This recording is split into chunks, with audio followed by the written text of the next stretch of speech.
Hello everybody, my name is Chris and you're watching the Crazy Chris. And today we take a look at HARAKIRI-Blades-of-Honor, a game from Fernando, Gamero and Torres, published by SYNERGIC Games. And if you like what I'm doing, please subscribe, hit the like button, and if you ring the bell, I go crazy. So, HARAKIRI-Blades of Honor is a dungeon crawl with deep storytelling and tactical combat, also combined with an overland travel. Imagine a dark feudal Japan, mystical creatures, epic battles, and a game that lets you make real RPG-style decisions. I've spent a lot of time with this game, 26 game sessions for the 12 chapters.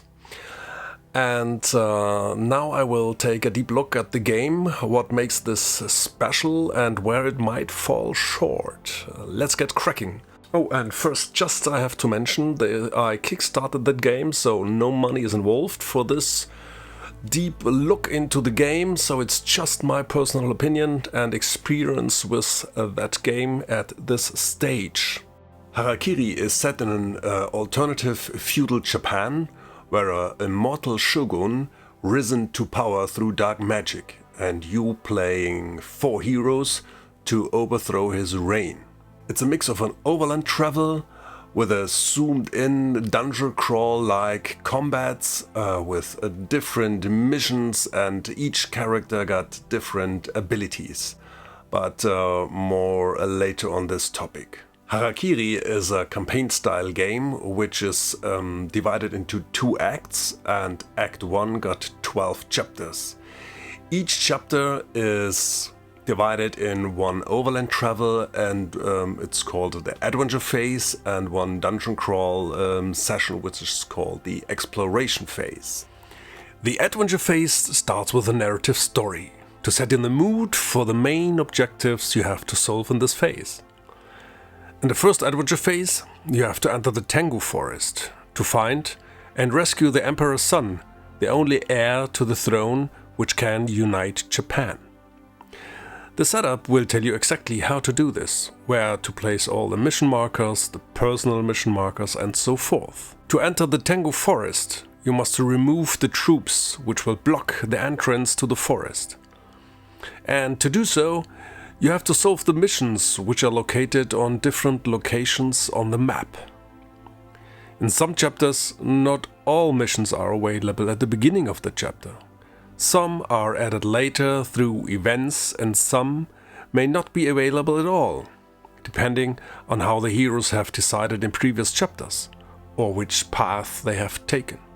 All your decisions or successes in various missions, side quests or personal quests are recorded on the campaign sheet. This sheet is the memory of the campaign. We will often be asked for various keywords in the text sections and will be directed to the appropriate narrative section accordingly. You get the feeling that you are not being guided through the campaign on rails, but that your decisions actually have an impact on the course of your journey. This enhances the RPG feeling of this game. And there are a ton of missions for the first act, precisely tailored to the story and the path the heroes have taken. But then only the main goal should be or can be completed. In this phase, the heroes can also sell their heads, which they receive in battle for slain enemies. Besides, this is necessary to get enough money to upgrade your personal armor or weapon, or to buy useful additional equipment in towns.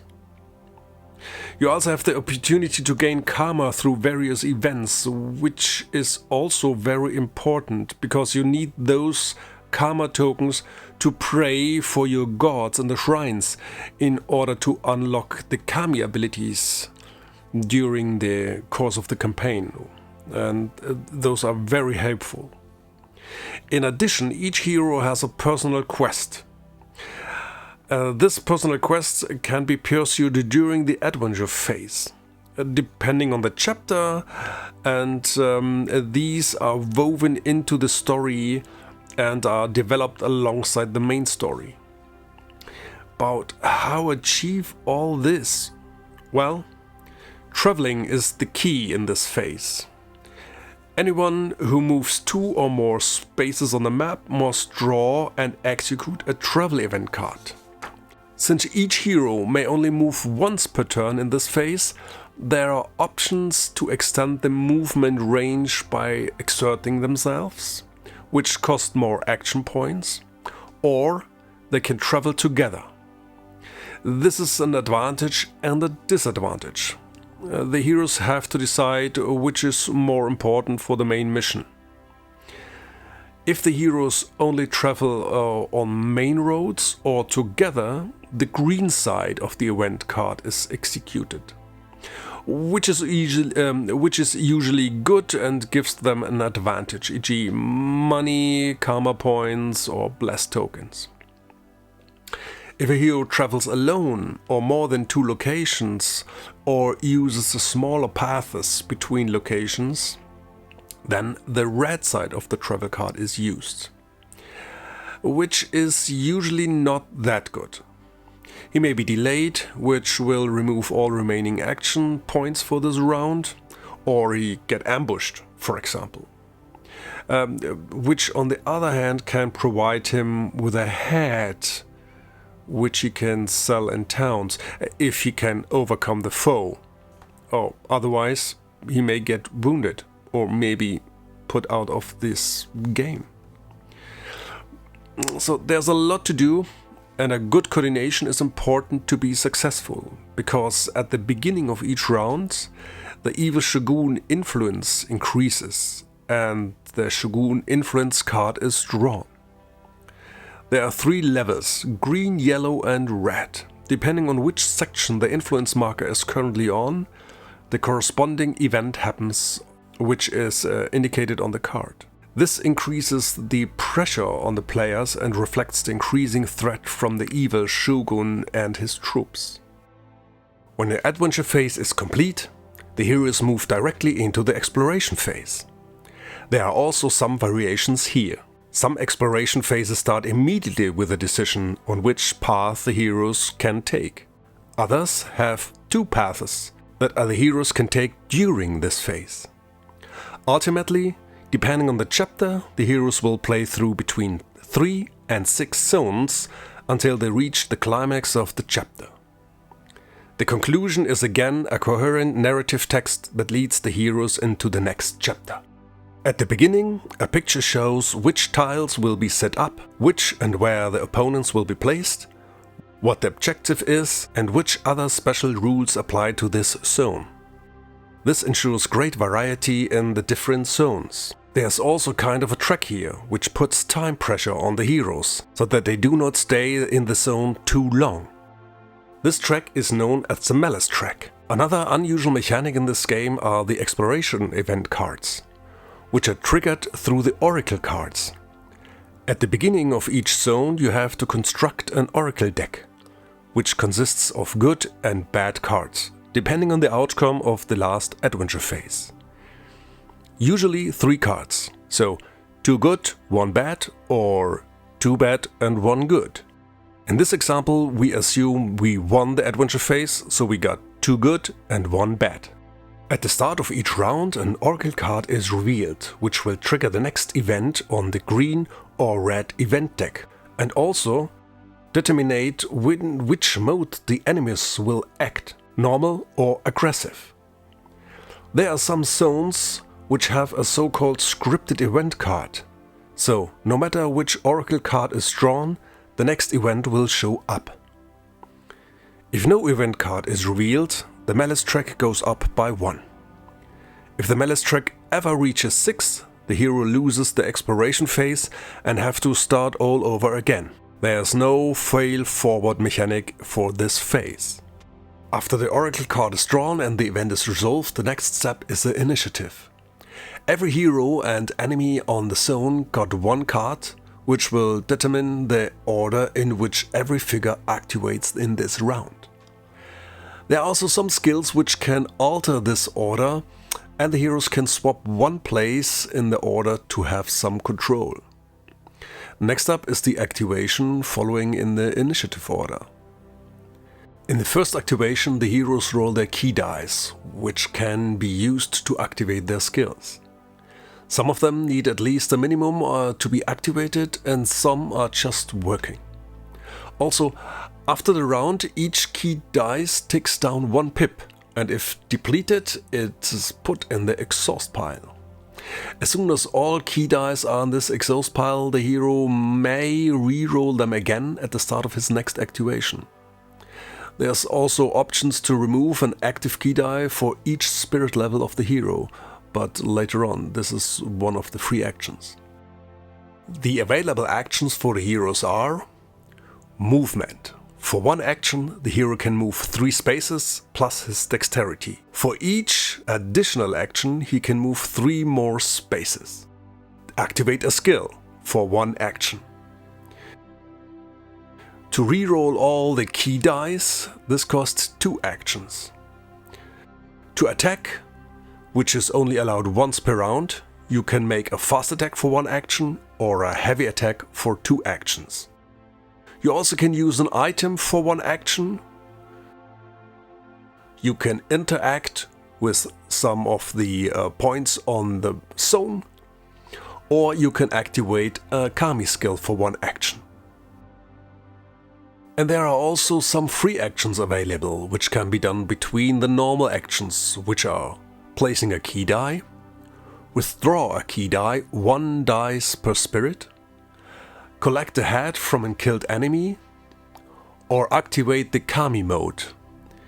This ability is a desperate action which will grant the hero very strong skills, but will put him out of action after the 2nd round. This is kind which give the game the name, it's Harakiri. The attack and the dice. Depending on the attack mode, fast or strong, you select the dice and roll them. Add together the hits and check for the special yin-yang symbol and any effects on that. Add the power also to the hits.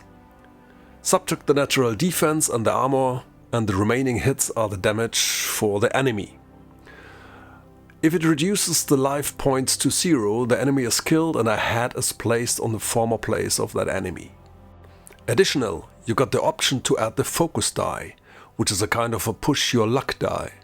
2 sides will result in a complete fail, and one of them also triggers a counterattack. But on the other side, 3 results will damage the armor of the enemy, and 1 result is a kind of a critical. Ignores the natural defense, armor, and also reduces the armor from the enemy by 1. So it can turn the tide to your victory or doom. When the enemy attack, roll a die and check their actions. Corresponding to the oracle card drawn at the beginning of the round, the enemies attack normal or aggressive. Follow the different lines until they can execute one. Select the displayed dice and apply the special effect listed on the enemy cards. Subtract the armor from the hero and reduce the health if there are still hits left. Some of the enemies also trigger effects when they inflict a special amount of damage. In this example, the Kappa causes bleeding while inflicting 2 wounds. Repeat this until every model have activated this round. Last step in the round is reducing the key die, and the next round starts all over again. Time is crucial, maybe some bad things will happen if you take too long. Also check the interactive points on the zone. In this example, there are interactive point A and the closed door 2 in this zone. Heroes adjacent to those points can spend 1 action and interact with it. Read the corresponding paragraph in the chapter to see what's happening. Surprising events can happen, or another zone can be revealed. Anything is possible. Follow along and play through all the zones until you reach the end of this chapter. After every 2 chapters there will be a level up for the heroes, which will lead me to the hero progression. Let's take a look at the hero dashboard. So this is the hero dashboard, and you can insert one of the heroes. Each hero got a different starting ability. We got the 4 character stats, which is power, dexterity, knowledge and spirit. Each character starts with a bonus in one of these 4 skills. So Hikaru got 1 spirit, Akira got 1 knowledge, and because he's blind, he cannot be blinded. Very useful. Hattori is more dexterous, so he's the fastest. And Tomoe, our samurai, got 1 power.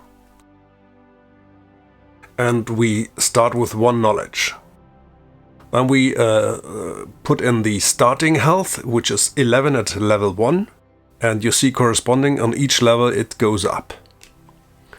And Akira starts with his Ronin robe, which gives him armor of 2. And he can choose one of these weapons. And we will go with the Immortal's Blade, which will grant him on a light attack 1 orange, 2 green die, and on a heavy, on a strong attack, orange, green, and purple. And if he rolls a yin yang, he get 1 green bonus die. The other 2 cards are held back because this can be upgraded or swapped during the adventure phase. Each hero can only have 1 armor and 1 weapon equipped. Any other equipment must be tapped. Then we choose one of the kamis. This is the kami which guide you through the Act 1. So each hero select 1. And we will just use one of those and put it on the side. During the adventure phase, the heroes may acquire karma tokens. With 3 karma tokens, you can go to a shrine and pray and advance on the kami track. The first skill is for the adventure phase, and if you reach level 3, you can use this skill in the exploration phase, and when you're up to 6, you can trigger the Kami mode, which I already mentioned, which is a special, useful, and very powerful ability which lasts 2 rounds, and then the hero is out of action and dies for the group. But at the start, you have to achieve those. The first skill Akira gets is Sixth Sense. At the start of the round, modify your initiative 1 position. So he got the special ability to use this every time he already got a key die here in place. So this special skill don't need any special number, so you can put any number. And this is always active. This sign tells me this is always active. So this is the same. This is for level 1. If you're playing in the exploration phase, you roll your die and then you can slot it in, and after each round it triggers down. And if the 1 is done, he goes up in the discard pile. When each die is in the discard pile, you can roll it at the start, re-roll it at the start of your activation phase. When you level up, you increase your health to level 2. You get 1 bonus stat, so you can choose to increase your power to 1, the dexterity to 1, the spirit to 1, or the knowledge to 2. And remember, strength give you bonus for damage, or if you have to make a strength test during the adventure phase, it gives you a bonus from +1. Dexterity gives you +1 movement, or on any skill check, +1 to the die roll. The same is with knowledge, gives you a bonus to the knowledge tests. The second thing is, some equipment can only be used when you got knowledge 2. This also makes the knowledge 2 equipment available in the adventure phase. When you start the spirit on point 1, you got +1 to the spirit tests, and the next thing is you can remove each round in the exploration phase 1 die from your skills for free. The main problem is you only got to level 5, so you got 4 advancements. You can't max out, so you have to decide which character goes in which direction. Or maybe you raise them evenly. First of all, increase your health. The second thing is you get 1 bonus. So for Akira, I will choose the strength, because he's also very good at fighting, and also needs a boost for the damage. Then you got this skill for your second level. You got the counter attack or you got the stab. The counter attack needs at least a key die with a 3 to activate it. It counts as a fight action. If you choose the stab, it's only working as a heavy attack. Also needs a 3. It's also a fight action, and this ignores the armor of the target. Also, this gives you the keyword impassable for the adventure phase, and therefore you get a second key die for your second skill. The next thing, what will happen is when you go up to level 2, you get no new equipment cards available at the blacksmith for you. So you got 2 new armors to choose from and 3 new weapons. This all can be bought in the adventure phase. In between the games, it's a real pleasure to save the heroes, which brings me directly to the game components for the game. If you want to save your character, you got those trays, which are perfect designed, so you can put in your cards, all the tokens you possibly maybe got, for example the activation tokens, maybe some karma tokens. Then you put in your character, can slot in here your kami die, and everything is secured with this lid. A perfect solution to keep track of your heroes in between games. So the storage for the box, I used the insert for the cards. I just made myself with some cardboard some dividers to keep it organized. So all the travel event cards, which are really a lot. Then I got the mission cards for 1 to 12 for the first act. Then here the Shogun cards. Here we got the adventure cards for the exploration phase.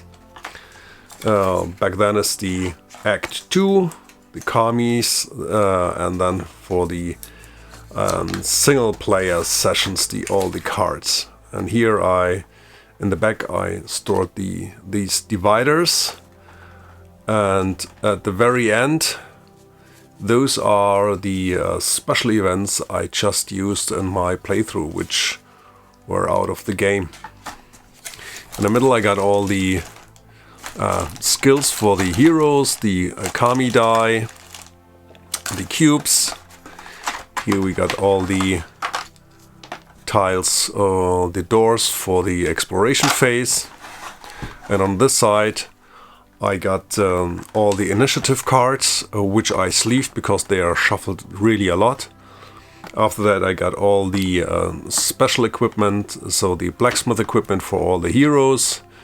And here we got all the equipment for Act 1, which is also a very good variety.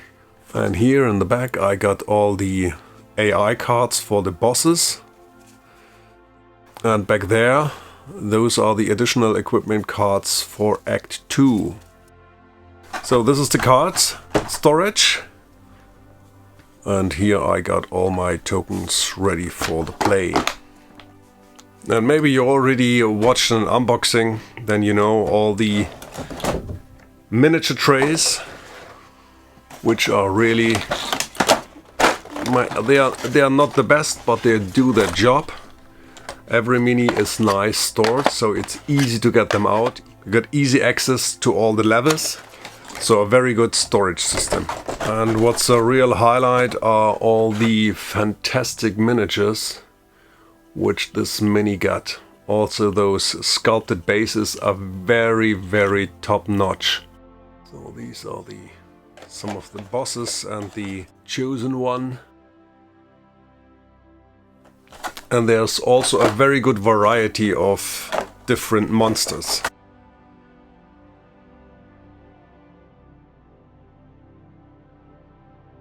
Here are the heroes for the Act 2. This is from the Shinigami or Shinigami expansion. Very high details.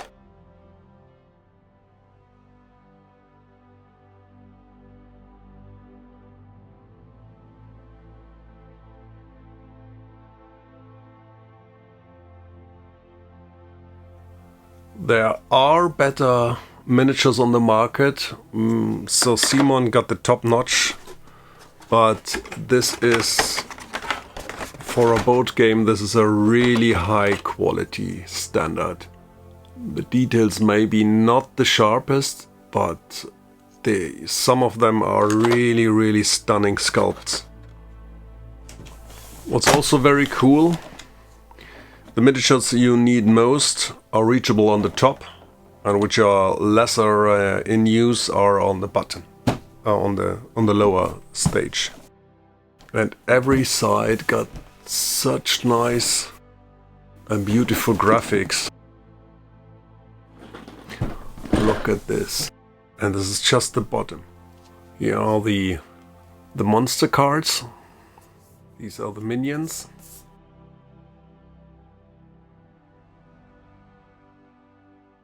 Then you got the servants, which got special abilities.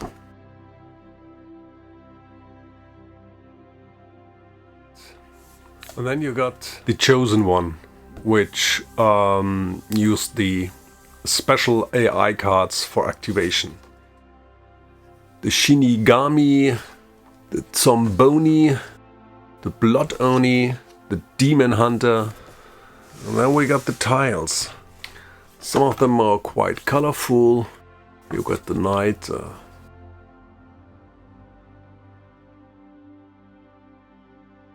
So they're also quite thick cardboard.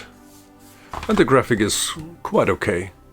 What I really appreciate is that they just they not drawn the whole grid. They just did the crossings. Oh yeah, of course, and all are double-sided.